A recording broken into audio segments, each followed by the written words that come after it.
W. Smith here again, and I want to piece together something that just came to me today. this is um, this is pretty cool. All right, so check this out. Right, I know I've already did a video on the Calusa Indians, but I've almost spent almost all afternoon talking to Arthur Scott Jr. just about the things that I felt that I missed, and the more that I'm actually learning about him, the more I feel like I got to. There's more here. So check this out. Let's just do this one again. All right. Calusa Indians. The Calusa Indians. Now, um, I got. Let's just play. The Calusa Indians, also known as the Shell Indians, were a powerful tribe located Let me see. I don't want to get picked up for that music. in southwest Florida. All right. So, I want to go back over this again. I've actually been looking into this headdress, the style headdress right here. All right. And I actually found out this style headdress where the feathers are point straight up like this, instead of like the war bonnets where Lex Will was pointing out to us where they actually run down their back. This is actually what the Mayas and the Aztec did. This was their version of their war bonnet. This was their headdress apparel. Okay, I'm gonna leave the link that I was reading about this, and when you read it, read with caution, obviously, because I was picking up stuff where the so-called experts were trying to be misleading, because like they'll tell you the Calusa Indians disappeared, but then as you read further down the article, it'll say, oh well, they were enslaved and some of them were shipped to Cuba. Well, how did you disappear if you were enslaved, though? We know where you are. Then you were enslaved. You didn't disappear. And if you were shipped to Cuba, then you didn't disappear. So I mean, just catch that kind of stuff when you're reading it, So Calusa Indians were tall and well built with long hair. now hold on. It says tall, well built, with long hair. Now I want you to keep that in your mind, because I'm about to show you where I think the Calusa actually are, who they actually are. Explorers said they were not friendly. The Calusa were the first All right. They said they were not friendly. Tall, well built, okay? Long hair, not friendly. All right. Keep that in mind. tribe mentioned by explorers in letters. In fact, Calusa means fierce people. Calusa means fierce people. All right. You ready for this? The Calusa were very intimidating. Their unfriendly ways gained them much respect from neighboring tribes.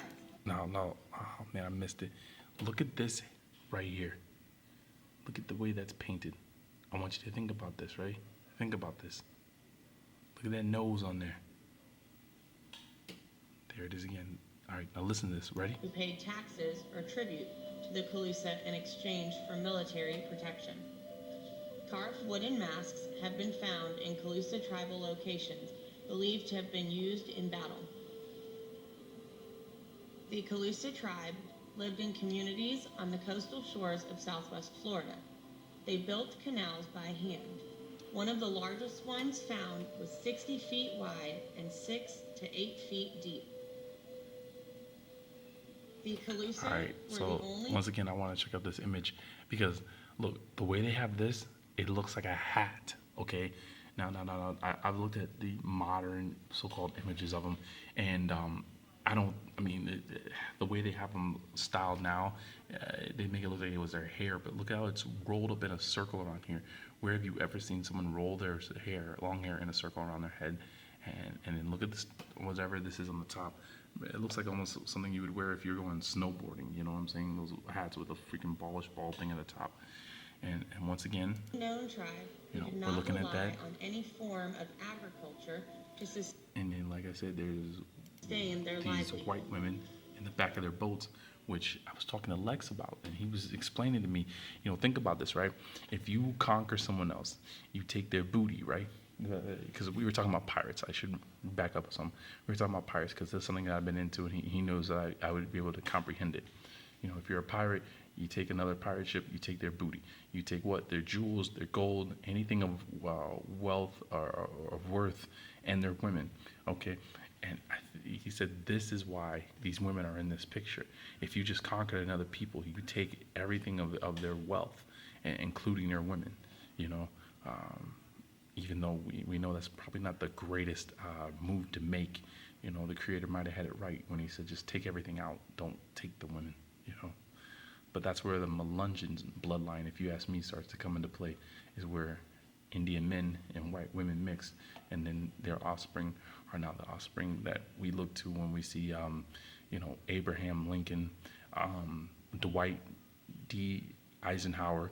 You look at Dwight D. Eisenhower's brother. His brother is actually looked like one of those Negroes with the red hair and everything. The lips, you can't hide from it. But this is the bloodline that they tapped into, and the European, it seemed like he tapped into, and that's what helped give him. That's what helped establish his foothold on the land. Is when he mixed with the Melungeon bloodline, because he couldn't get into the Yamasee. The Yamasee were like, we ain't having that. The Yamasee Indians of Florida, Yamasee Indian. If you ever read what they wrote, they tell you straight up, those Turkish Indians, they're cousins to the Europeans that came here, and they weren't going to have none of it. They were going to wipe them completely out, except that the Turkish Indians helped the Europeans navigate their way through the land and helped take out the Yamasee. But the Yamasee were so strong they nearly took them out all by themselves without the Calusa or anyone else. But let's just keep on going here. Instead, they were avid fishermen, creating many tools to assist them in catching ocean life. The Calusa built dugout canoes from yellow pine or cypress. No, oh no, go back. I'm sorry. Tribe. Hold on, I gotta go back. I didn't mean to do that. I don't want to hear about your tribe.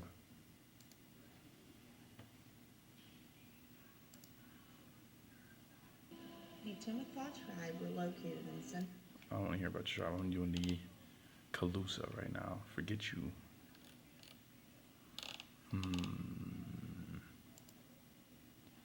Hold on. Sorry, I made a mistake here for a moment. Hold on. Let's go back to Calusa. They built canals by hand. All right. One of the largest ones found was 60 feet wide and 6 to 8 feet deep.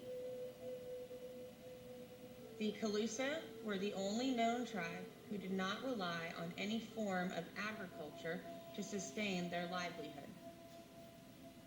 Instead, they were avid fishermen, creating many tools to assist them in catching ocean life. The Calusa built dugout canoes from yellow pine or cypress logs. I think we Fires should were used remember to what kind of harden- trees that they use, because to think about it, if we could build boats the same way they did, burning them, put the fire at the base of a tree, let the tree, burn down slowly, then take the coals from the fire and put it on top of the log and let the fire burn its way down into where it clears out the canoe. We can make our own canoes just like our ancestors used to. So just remember was the yellow cypress and the pine. and seal the canoes. It is believed that these canoes could travel from Florida to Cuba, possibly even to Mexico. Florida, Cuba to Mexico. That's cool. The Calusa were also the first shell collectors. They would build mounds out of shells and build their houses on top of the mounds. They also used shells for weapons, fishing tools. Now, I'm not saying they're lying, but that's an awful lot of shells you have to collect to do that. But and the reason I'm saying I'm not saying they're lying is because I've seen this before. In my hometown of Bradenton, Florida, there actually is a castle that's still there today. It's fenced off, but it's made of sand, shells, and stones that was built into a castle-like shape. I gotta look into it, because right now, as far as I know, they show like a European-style family came down there and they moved into the castle, or they built the castle. But I wonder if they actually moved into it after it was already built. But like I said, I've seen it. I know they're down there. And decoration. The most important Calusa mound can be found on Mound Key in Estero Bay, close to Fort Myers, Florida. The mound can be seen in this photograph. Oh gosh, I miss home so bad. It is believed that this is the mound where Chief Calusa, tribe leader of the Calusa, lived with his wife. It is believed that the Calusa houses look something like this: wooden stilts making the frame of the house, a thatched roof made of palm leaves, and no walls. The Calusa did not make pottery like many of the other tribes in Florida, instead focusing their efforts on creating weapons, wood carvings, and fishing tools such as nets and shell spears. So what happened to the Calusa tribe? See, now that's different. See how that looks like a hairstyle. That doesn't look like the other image where I almost thought it was a hat that they had on their heads in that canoe. Why aren't they still here? Listen to this. Why aren't the Calusas still here?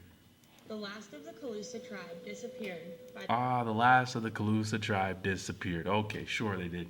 Sure they did. Just like the Yamasee disappeared, just like the Maya, the Aztecs, all of them just disappeared. Somehow vanished off this hemisphere. the mid 1700s. There were many reasons for their decline. Oh wait, they disappeared. Now all of a sudden there's reasons why the numbers of them declined. Okay, all right. Let's hear what you got to say. The first was disease brought by the Europeans. What a surprise! Diseases killing off the indigenous people. What a surprise, right? Huh? Many were also enslaved. Now we know why you're not seen no more. You didn't disappear. You were enslaved. You were enslaved. So if we could find out what slaves are related back to these people genetically, then we could find out who the Calusa were. Don't give us that they disappeared stuff. By the early 1700s, the Ponce de Leon, he knows who you are. And that's why there was almost nothing in his writings. I'm sorry. That's why they're having such a hard time claiming to find his writings about you. Because if we ever got a hold of it, I bet you would tell you they were Negroes. I bet you they would. But let's get on with this. Calusa were isolated from all other tribes. They did not have access to firearms. Therefore, they were easily taken over by the English. There is no known living Calusa descendants. That's not true.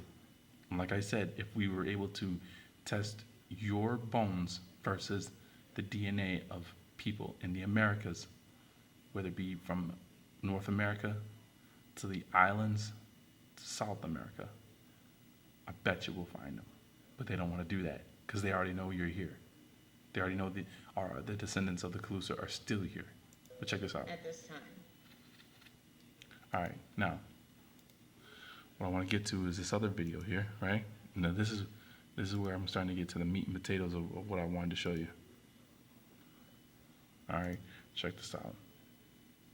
Of course, from Stababa or Escambaba or Kalos, we can have more canoes coming out from this on the other side of Fort Myers Beach, coming into this area. And perhaps even some people were called to come down the Caloosahatchee River and encountered the Spaniards. So this is where the action is. Everything's kind of happening at that spot, and I think the historians who have determined that it was near Sanibel Island surely are right. Some people, like the historian Fuson, believes that maybe they landed up on Pine Island, that they careened the ship up in Pine Island Sound, but no. Get ready. All right, he's gonna drop a name of some people that when I first heard this, my mouth absolutely dropped to the floor. I could not believe he just said this, and I looked it up. So far, I have one article on him. I gotta find more, but listen to this, ready? Knowing Pine Island Sound as I do, this area up in here is extremely shallow.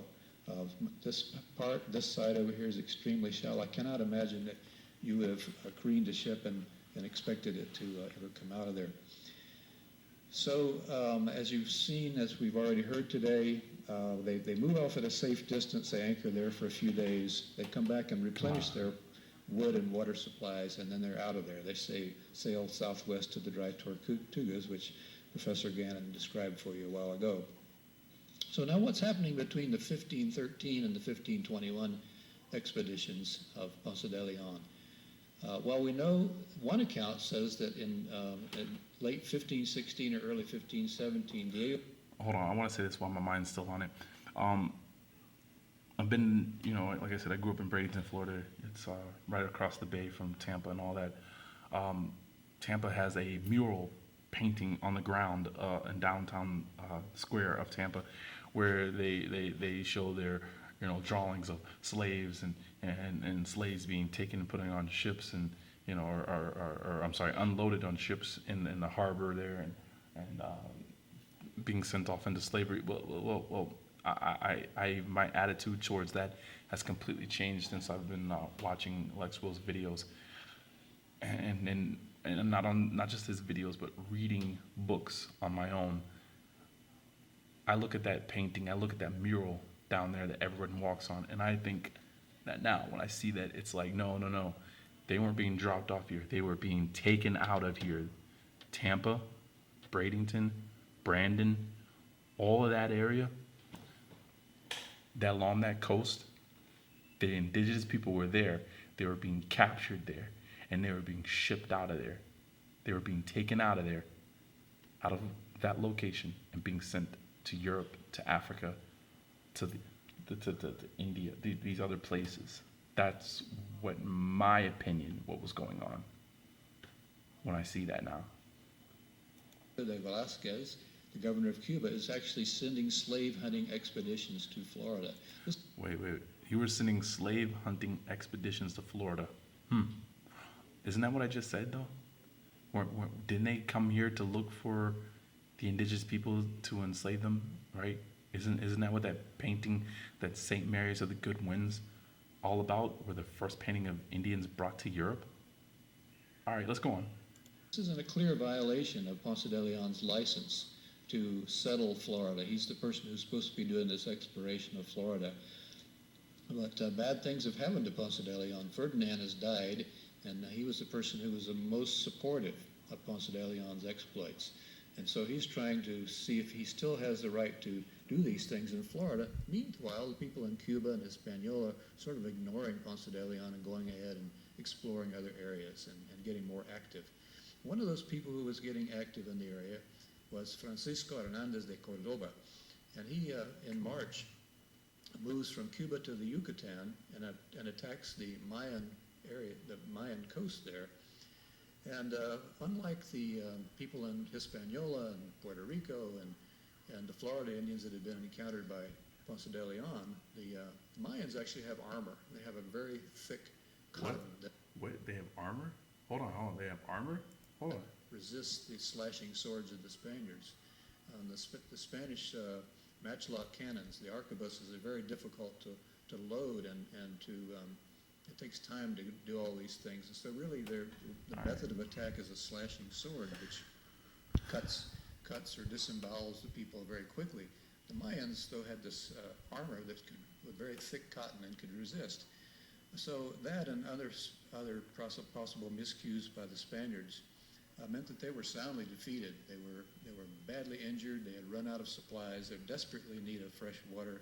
They're trying to get back to Cuba. So Cordoba is in a really bad fix here. Well, it just so happens that his pilot is Alaminos. Hold on, I'm not sure if it's in this video. So I'm gonna stop it right here. I'm gonna find the part and I'll make a part 2. So just tune in for part 2, all right? Thank you.